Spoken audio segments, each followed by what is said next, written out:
How's it going, guys? Cody, guys, back again, dropping yet another video. Right, guys, this is off prison, but it's still on crime.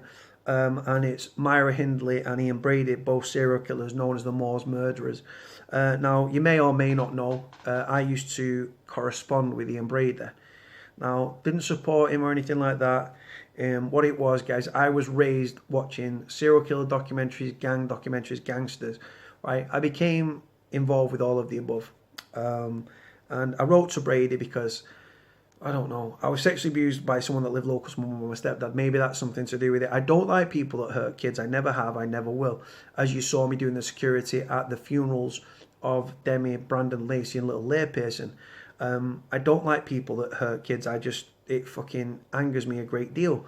So with Ian Brady, he committed his crimes in Manchester. I lived in Manchester. I used to live in Hyde. He used to live in Hyde, up in Attersley Estate and stuff, right? So I thought in my brain, everyone that's going to write to him is going to have an agenda, criminologists, psychology students, professors, all this sort of stuff, right? So I thought he's going to be more inclined to trust me as a criminal than he is these academic people. And that was the way it panned out. Anyway, guys, like I say, just because I wrote to him didn't mean I supported him or anything like that. I had an agenda. I naively believed that I could get the location of Keith Bennett's body. God bless Keith Bennett, may rest in peace. So he could be repatriated with his mother, Winnie, who died a few years ago. God bless her, may she rest in peace.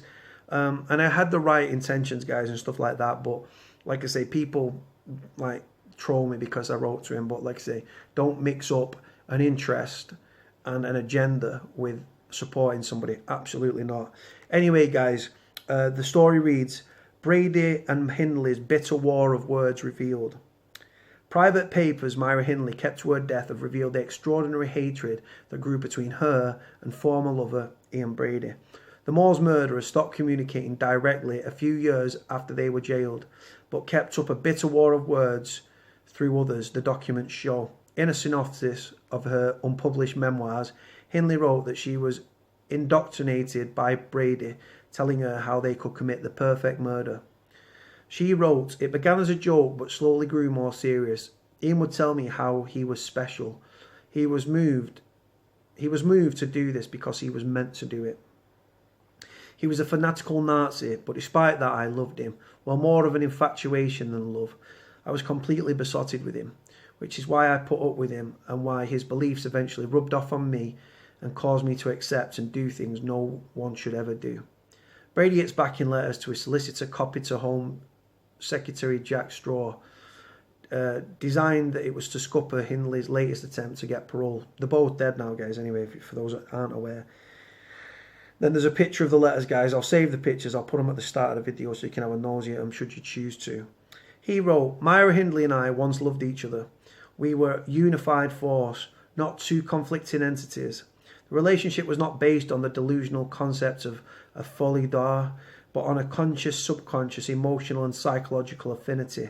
She regarded periodic homicides as rituals of reciprocal innovation, marriage ceremonies, theatrically binding us closer. Typical Brady, guys, he used a lot of big words. In the same letter, Brady described Hindley as a Messalina, the ancient Roman empress, whose legend describes her as a murderer, a symbol of vanity and immorality. In a tit-for-tat response, Hindley detailed Brady's sex abuse of her in a letter to her solicitor. Now, Hindley did this because she was trying to get released. There's loads of pictures here of the letters, guys. Loads and loads, keep going. She wrote, when everyone had gone home and Gran had gone to bed, he stripped me, gagged me and beat me with a cane, raped me anally, which he often did because he knew I cried with pain and hated him doing that to me. Before leaving, he warned that if I ever tried to get away, I'd be the sorriest person alive. The collection of papers were given by Hindley to a prison officer during her final days at High Point Prison in Suffolk, where she died in 2002, aged 60.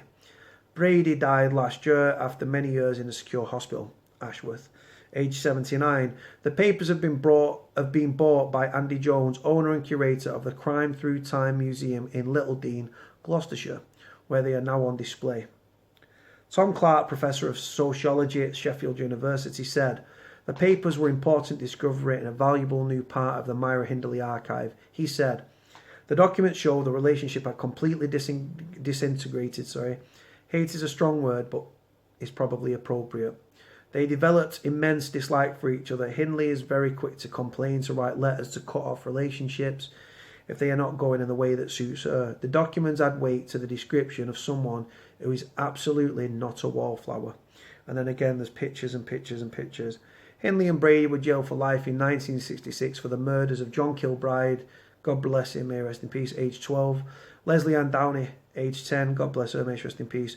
And Edward Evans, age 17, God bless Edward Evans, may he rest in peace. They later admitted the murders of Pauline Reed, age 16, and Keith Bennett, age 12. Keith Bennett's body was never found, and among the papers, letters his brother Alan wrote to Hindley, urging her to reveal where the youngster was buried. In a measure of the desperation, Mr. Bennett asks after Hindley's health and says, if there's anything I can do to help in regard to your mum, please let me know. Among the papers are handwritten and typed pages of an early attempted autobiography in which Hindley considers confusion over the days on which she was born. She asked whether she was a child full of woe or a child full of grace, I hope. She wrote, I'm at least a little of both. That will be disputed by the families of the victims of Britain's most notorious child killers.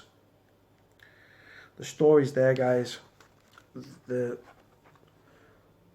picture was taken in Hyde Police Station, the old Hyde Police Station.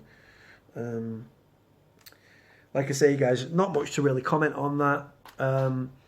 Like I said, there was only one time in our correspondence where Brady actually mentioned Hindley, and he said we, and he didn't say Myra. He said we know the area very well, and he was actually referring quite dark and morbidly to Saddleworth Moor. So yeah, let me know what you think about the video, guys. As always, like, comment, subscribe, link in the description below. And like I say, Brady and Hindley died in 2002. Brady died last year. Oh yeah, last year, yeah. Right, guys, on that note, like, comment, subscribe. Cody out.